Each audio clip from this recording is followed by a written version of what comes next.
So we are exploring bodhicitta. Indeed we are.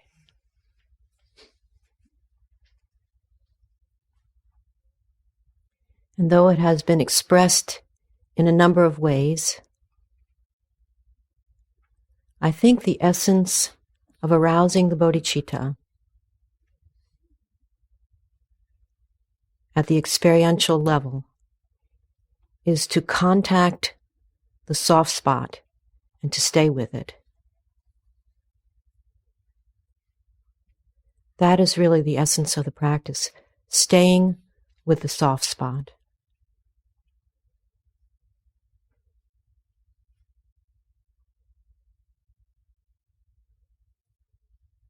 We experience the soft spot as vulnerability.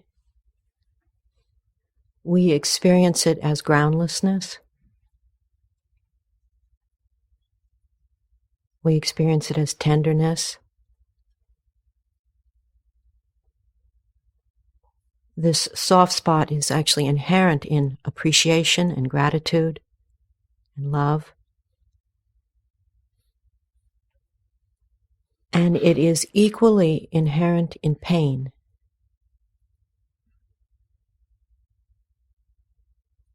So maybe that about covers the whole experience of life. The soft spot of bodhicitta is readily available to all of us. And as I said before, this soft spot is like the weak link in the tightness and rigidness of the patterns of ego, the habits of ego. It's like a natural opening, and it's the opening that we take.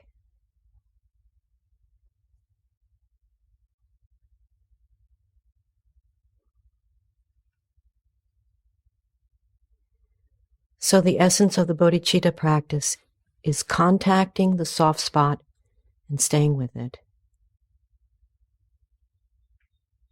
And this means becoming very familiar with fear.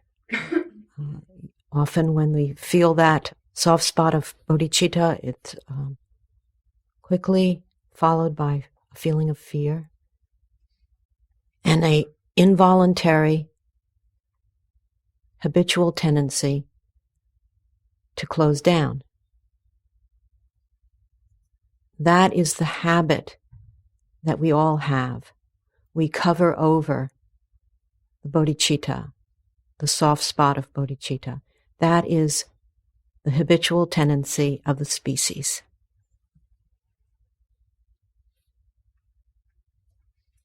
And these practices that we are doing, the shamatha vipassana meditation, these aspiration practices of maitri and compassion, this getting in the habit of the Three Noble Principles, beginning our activities with a thought of wishing for all of us to benefit from what's about to occur, sharing the merit at the end, and the Tonglen practice that I'm about to give you. All of these are methods, encouragements to help us contact the soft spot and stay with it.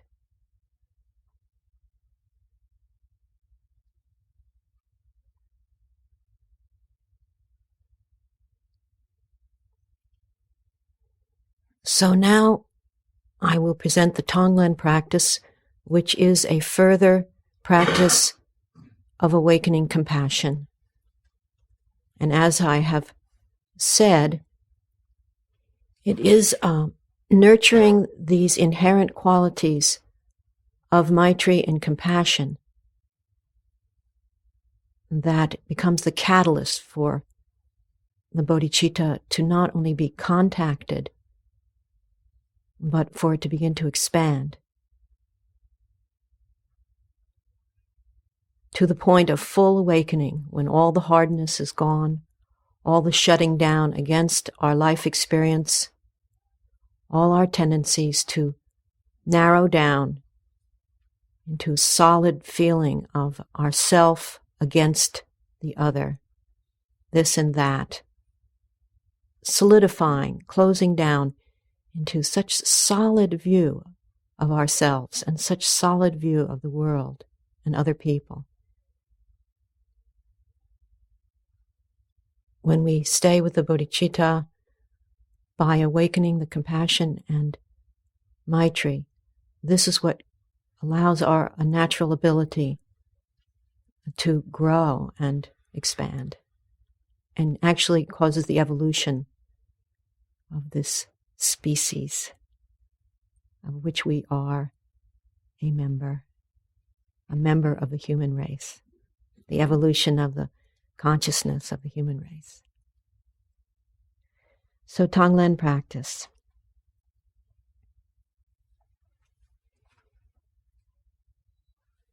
The essence of the Tonglen practice is that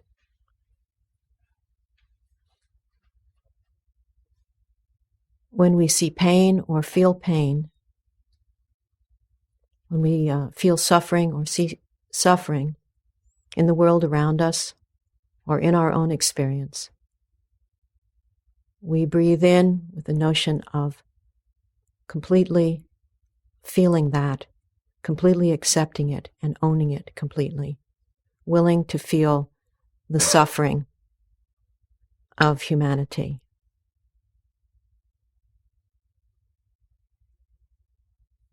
And then we breathe out, radiating out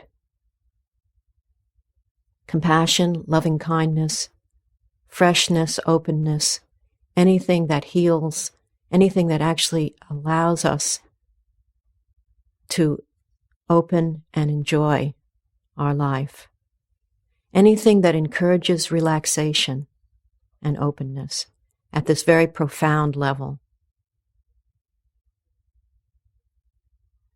So you could say that as we breathe in, we're training in staying with the soft spot. And as we breathe out, we're training in staying with the soft spot. It's really contacting the suffering and joy of human existence in a very personal way, and then realizing how universal this experience is of suffering and of joy. And so rather than doing what is habitual, we do something different.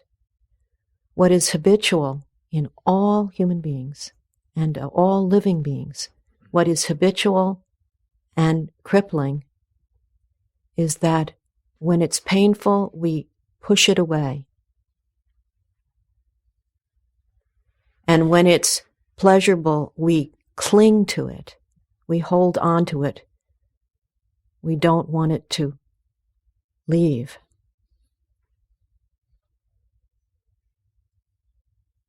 So Tonglen is reversing that habit at a very fundamental level.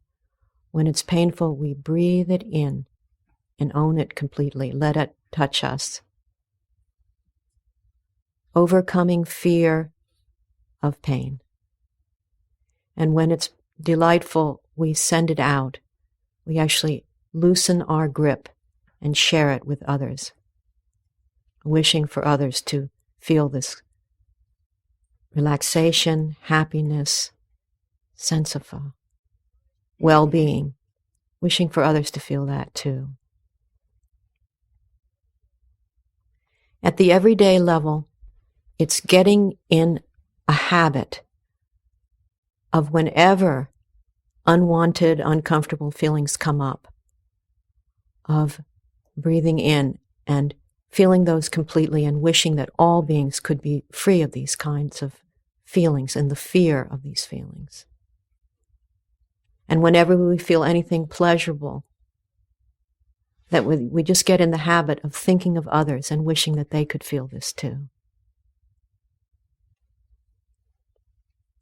So this is the essence of the practice. It's breathing in and touching that which we call suffering and sending out that which we call celebration or delight or just any moment of well-being or happy feeling, sharing the happiness. In some sense, you could say the in-breath is, may all beings be free of suffering and the root of suffering. And the out-breath is, may all beings enjoy happiness and the root of happiness. That's somewhat conceptual, but that's the idea.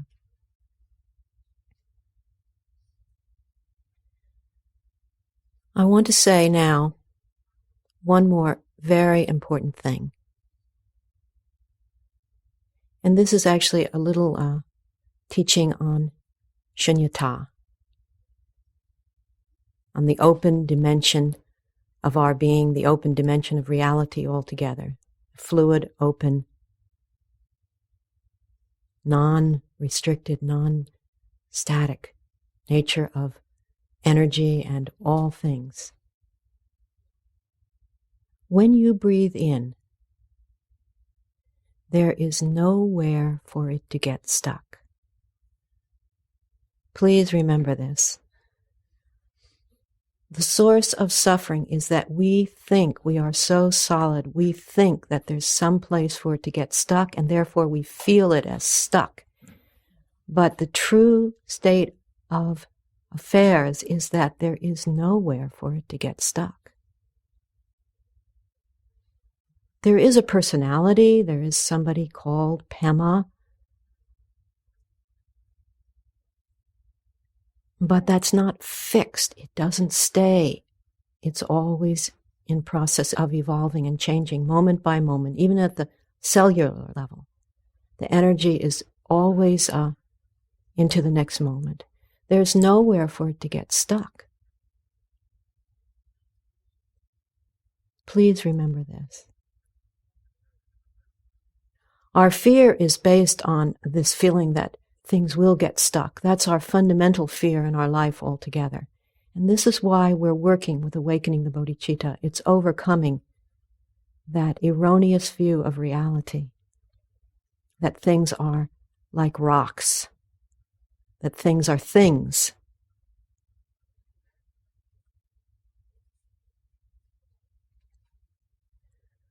And when you breathe out, realize that there's nothing obstructing it. It just goes out far beyond the person that's the object of your Tonglen. It goes out and out and out. When you breathe out, nothing blocks what you're sending out. It just goes out and out and out.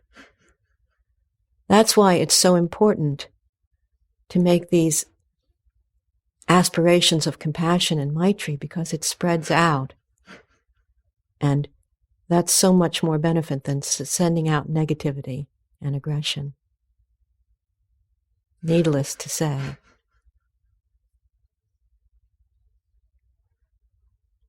So the out-breath, it's something along the lines of these Tibetan prayer flags.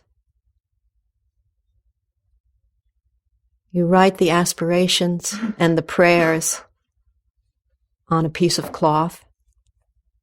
You hang it on a pole, and the wind carries those good wishes to the ends of the universe. So when you're breathing in, there's nowhere for it to get stuck. In fact, the intention, the compassionate intention to relieve suffering by finally facing it completely and not running away from it. That good intention, it goes, if you're thinking small, it kind of goes right out your back and to the ends of the universe. So what we breathe in as a sort of a darkness or a blackness or a stuckness actually is just by the notion of breathing it in, it's transformed into a compassionate aspiration. Maybe that's a little tricky philosophically to understand, but when you breathe in, suppose you see someone suffering. Suppose someone is crying really hard. And so I turn my attention in that direction and breathe in with the wish that this person could be free of suffering. I'm not really breathing in like something yucky. I'm actually breathing, it's like opening the heart to someone else's pain. So you're breathing in with this compassionate aspiration, and you're connecting with the pain. You kind of can't get away from the bottom line of this practice, that you're connecting with the feeling of pain, connecting with the feeling of suffering, that you're not hardening against it. But at the same time, you have to acknowledge that what you're doing is actually opening your heart. And that's what goes right out your back and to the ends of the universe. That compassionate aspiration that the person that's crying be free of suffering and the root of suffering. So in a way, even though we work with this gradually over time, this is what prevents the practice gradually from becoming overwhelming, is realizing that there's no place for it to get stuck. And basically, whether we're breathing in or breathing out, we're simply training in opening our minds beyond bias and prejudice, and in opening our hearts beyond the fear of feeling. So from the point of view of ourselves, we're awakening the bodhicitta, we're overcoming the fear of feeling, and we're inspiring and encouraging this soft spot to expand, awakening the bodhicitta. And so actually, people often say, do these people that we're doing this Tonglen practice for, do they benefit? And what you know for sure is you benefit. Maybe you can't prove that someone else benefits, but you know that you do. That's what brings the most benefit to others, is if you begin to feel compassion and love, that's what really benefits others. So I could give a whole testimonial on how Tonglen helps other people and tell you a lot of stories, but I think the main point is it helps us, and that helps others. The compassionate wish and that others be free of suffering and the root of suffering, and that they enjoy happiness and the root of happiness. So now let me give the practice. I'm going to teach this practice as Trungpa Rinpoche taught it to his students. And there are a lot of different ways that Tonglen is taught, but the essence of it is what I just described, breathing in the suffering, sending out the joy. But I'm going to give you the instruction that Trungpa Rinpoche gave to his students. So let me just, without going into any description of the 4 stages, I'd like to just say them, and then I'll go back and give commentary, and then we'll do the practice.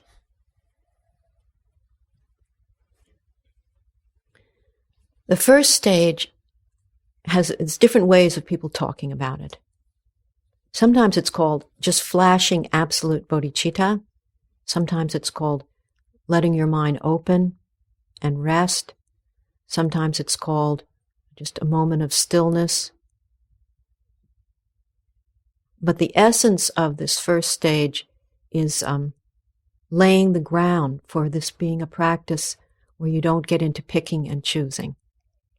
The first stage is a sort of just a short moment of equanimity or openness, where you just kind of acknowledging that the basis of the practice, just as in the Maitri practice and the compassion practice, is that you just open your mind beyond picking and choosing, beyond attachment, aversion, and prejudice, just some sense of open mind. And I'll say more about that. The second stage is that you work with the texture. This is that you visualize that you're breathing in a dark, heavy quality. Some people have different experiences of this, how they do it. But breathing in through all the pores of your body, completely taking in a sense of dark and heavy quality. And radiating out on the out-breath, a light, fresh, and cool. And radiating that out 360 degrees to the end of the universe.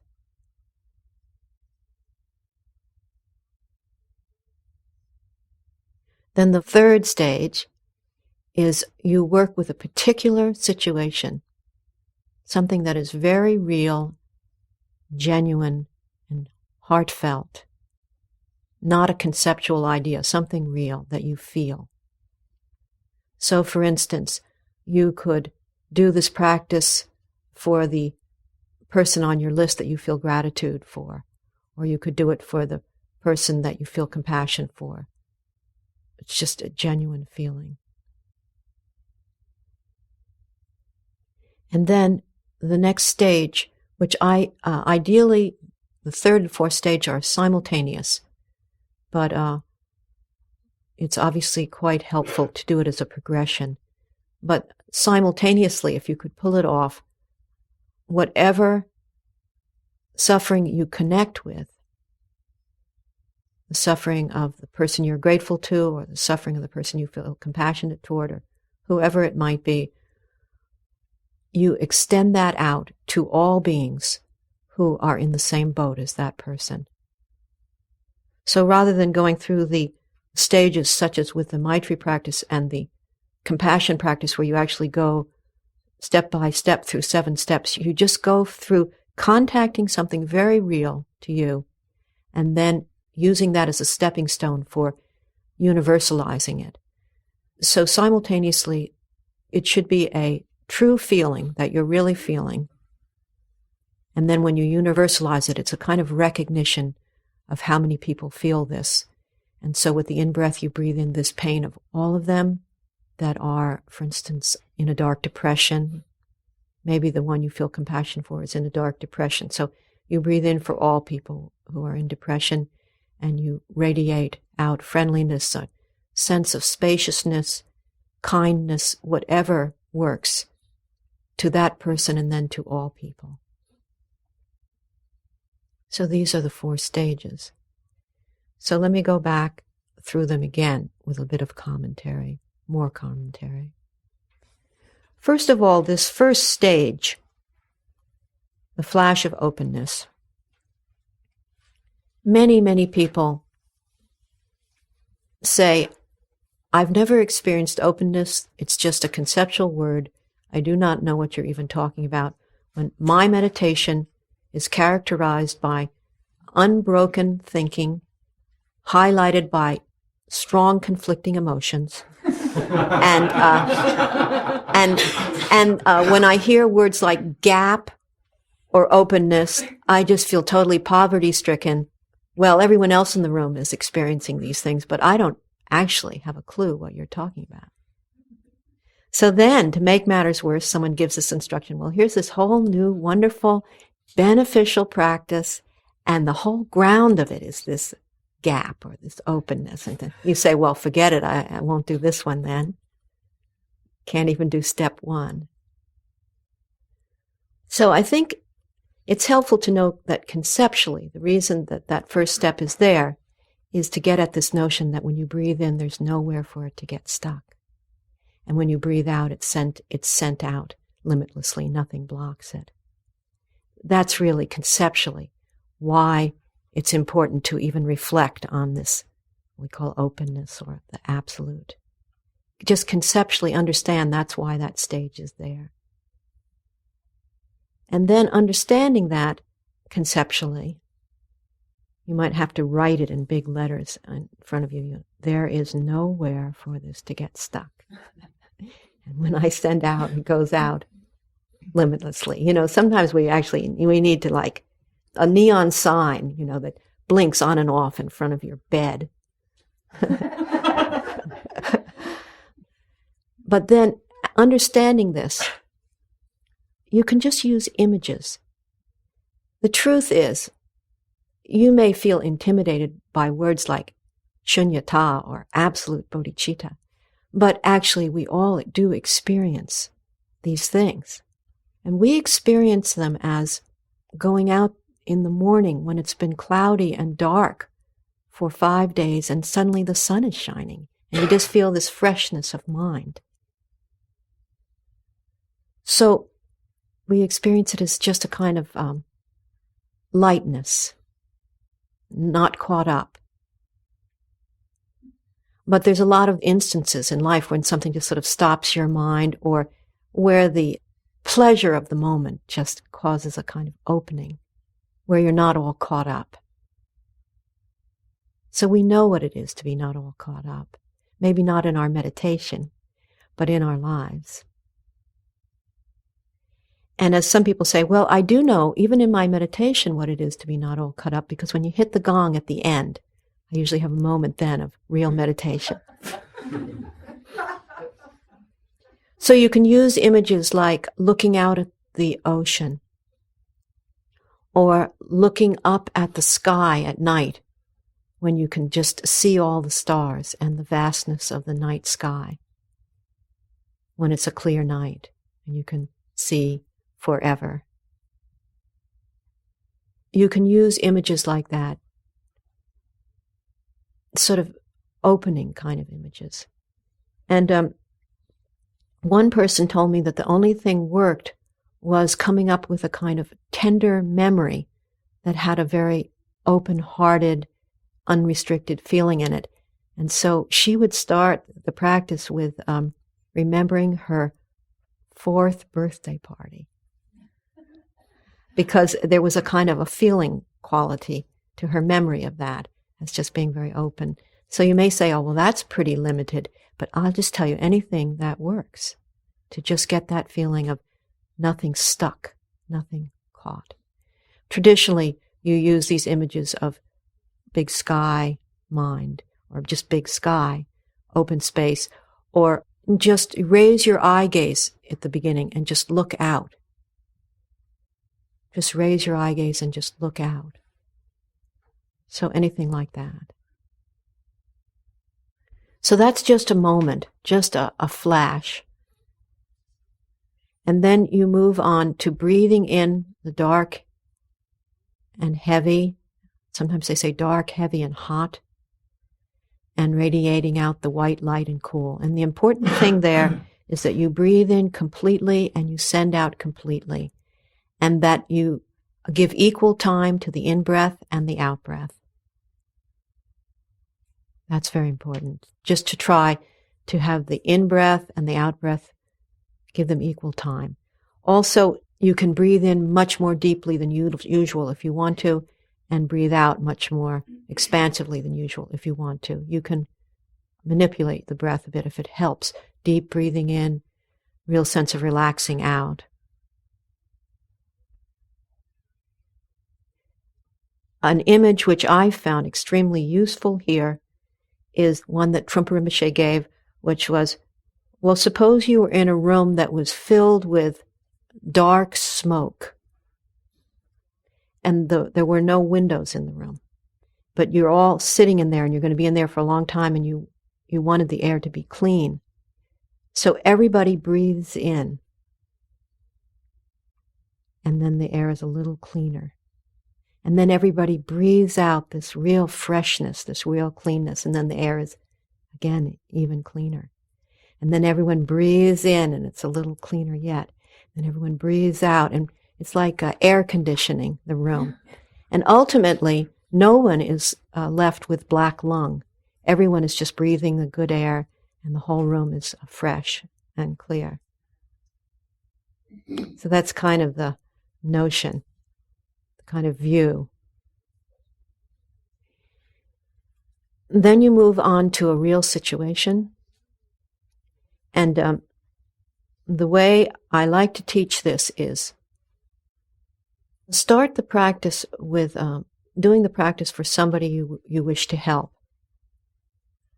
But should it get complicated and you find out that you actually can't do it wholeheartedly, like any kind of unwanted feelings arise in you, any kind of shutting down around the soft spot starts to arise in you as a result of, you start out to do the practice for your mother because she's in a depression having a hard time, but then it brings up a lot of other bad feelings. Then just stop and shift the focus of the attention and begin to do the Tonglen practice. Connect with the feeling of stuckness that you feel around this relationship.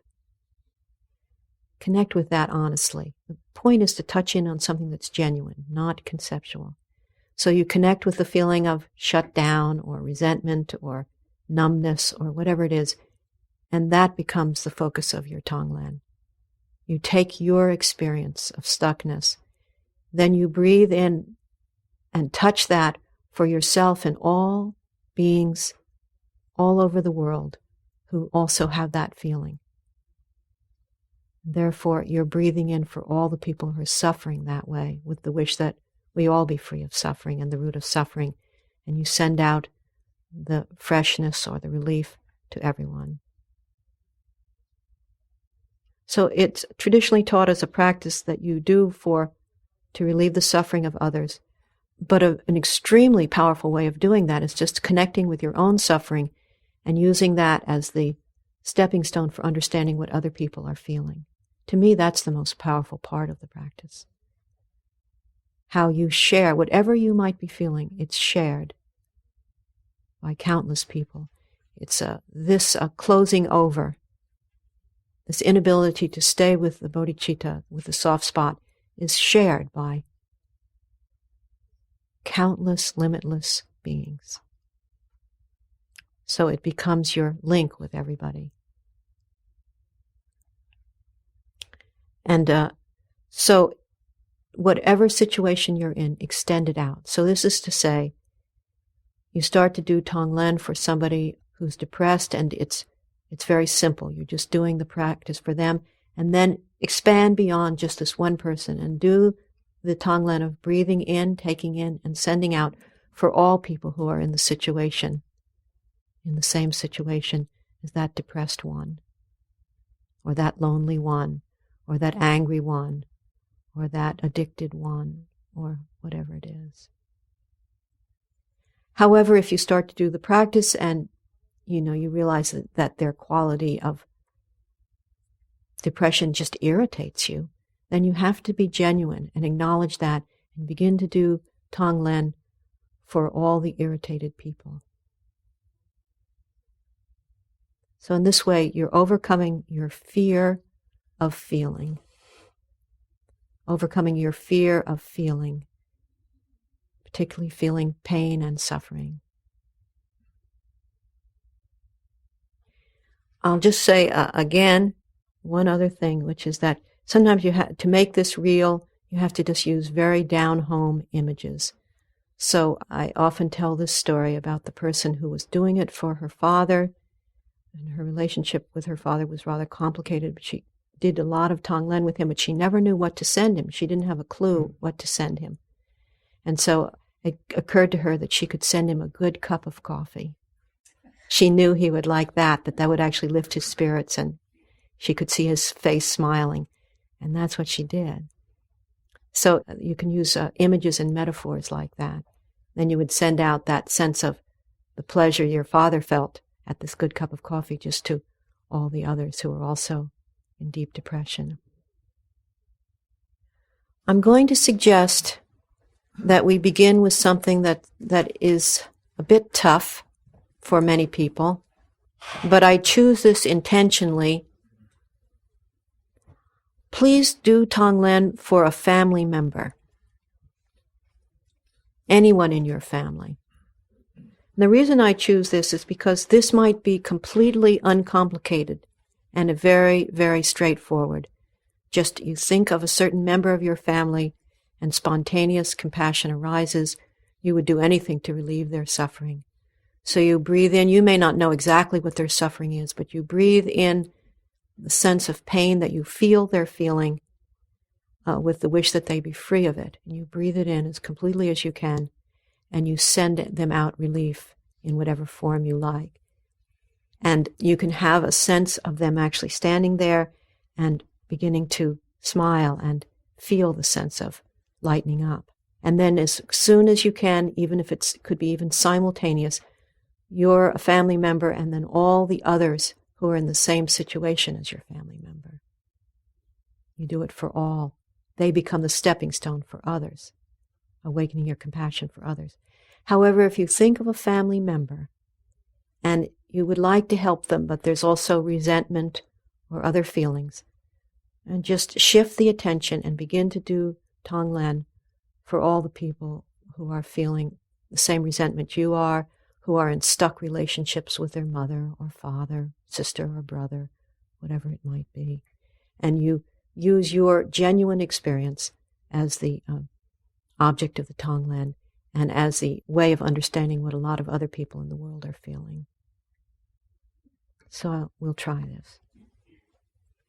When I ring the gong, lift your gaze and look out, and let there just be a moment of a bigger perspective, open mind, or a sense of the sky or the sea. Just a moment of freshness there, bigger perspective on this whole thing. Nowhere for anything to get stuck. Limitless.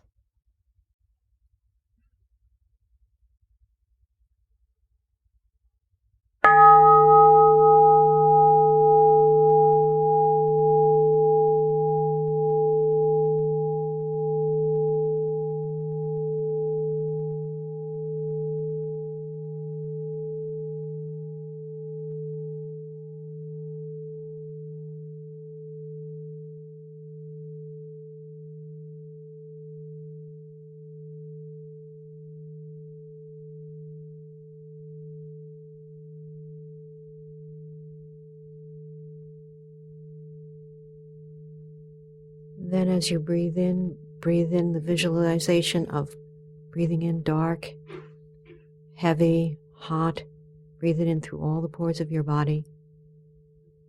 Then radiate out. As you breathe out, radiate out light, and cool, and fresh.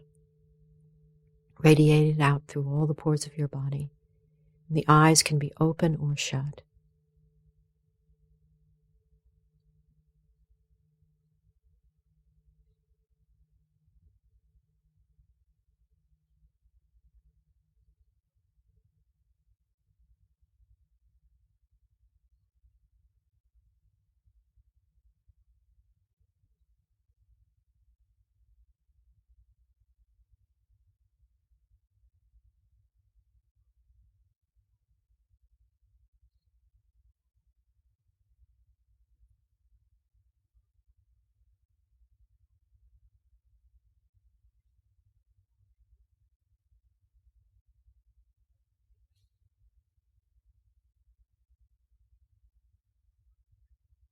You do this stage until it feels synchronized with the in-breath and with the out-breath.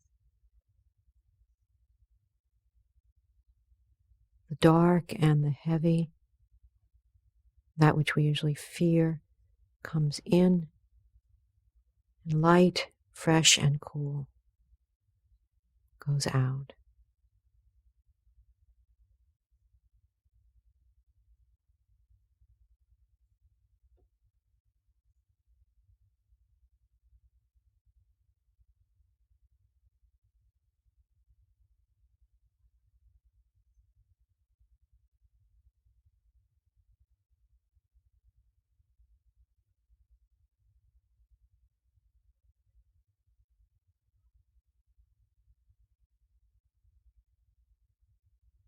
As much as possible, relax your body as deeply as you can. Relax your body and your mind. Just open and take in and radiate out. Take in with the in-breath, radiate out with the out-breath.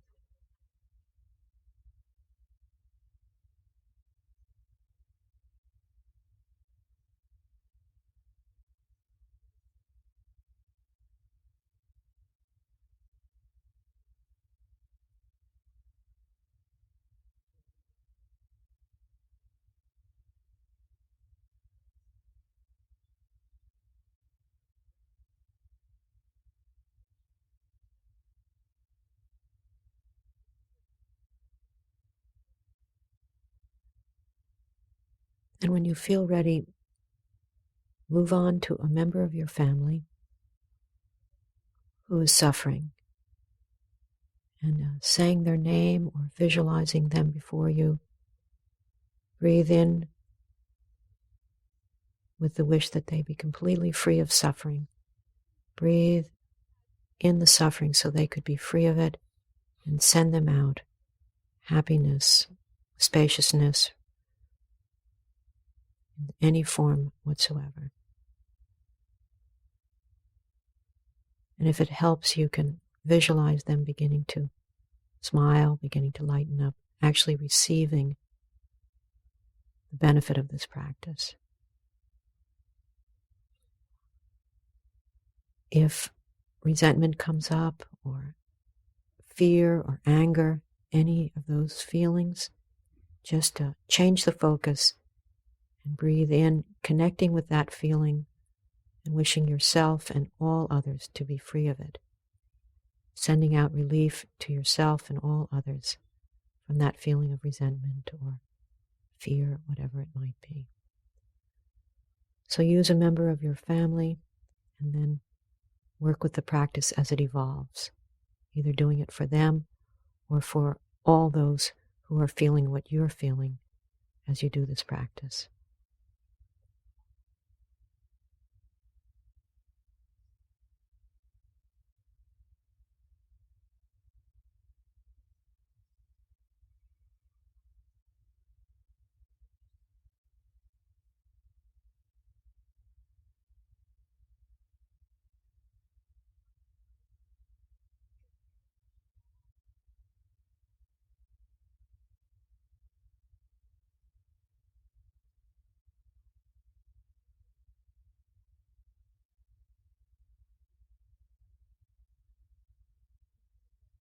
If you find that you just naturally go back and forth between your own feelings and that of your family member, that's fine. Just go back and forth. Do it for the family member, and do it with the closed down feelings.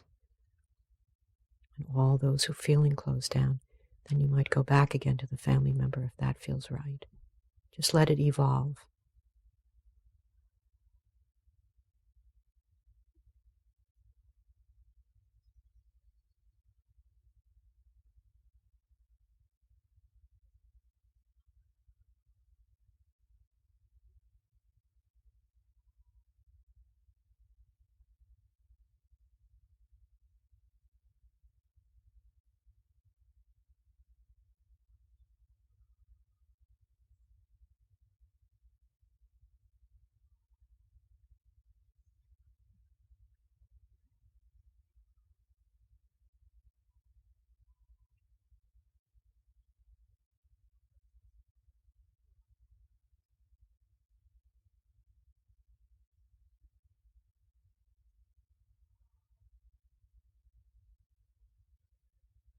Whoever you're doing this practice for, remember it's very important to then universalize that and do it for all others who are in the same boat as your family member or feeling as you are. Always extend it out, not just limiting it to one or two people. Extend it out.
If you find that you're completely numb and you can't feel anything, you can do the practice for all those who are feeling numb, and cut off, it's definitely a real strong kind of pain.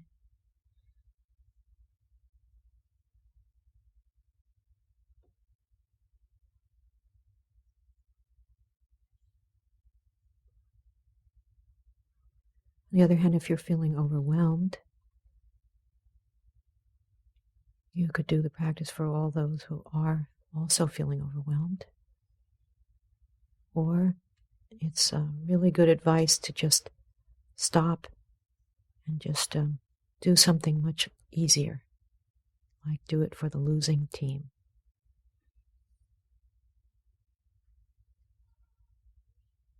You don't have to step right into the most painful issues of your life. Just touching on the bodhicitta at all, it will expand by itself.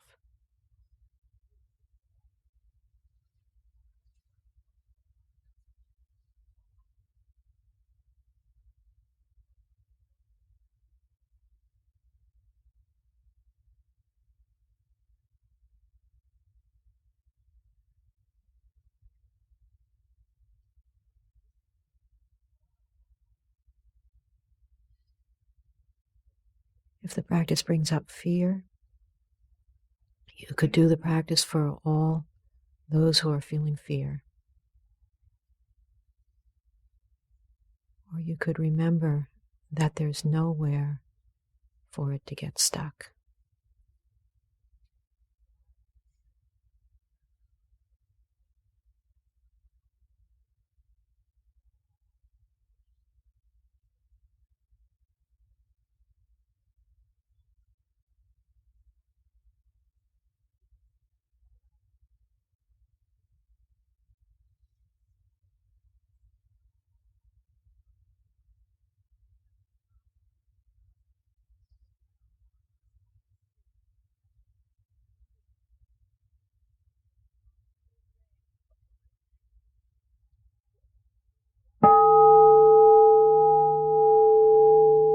Generally, when you hear this gong, you begin to slowly make the transition back to sitting practice.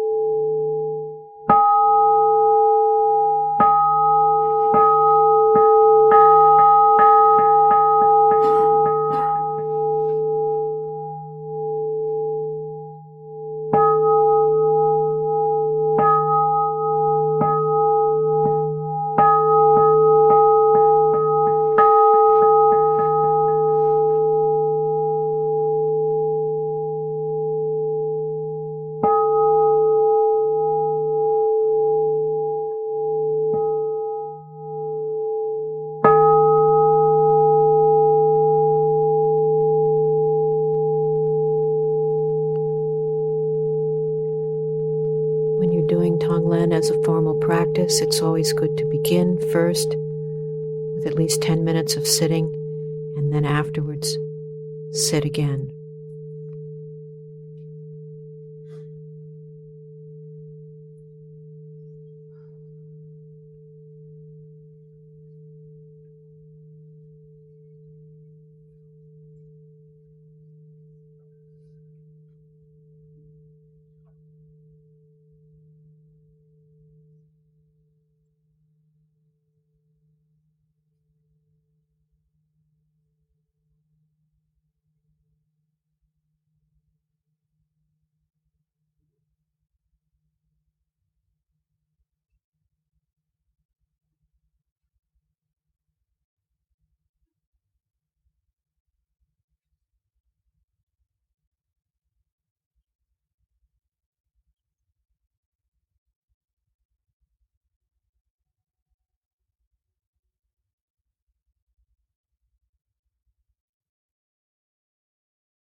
This concludes Session 7 of Noble Heart.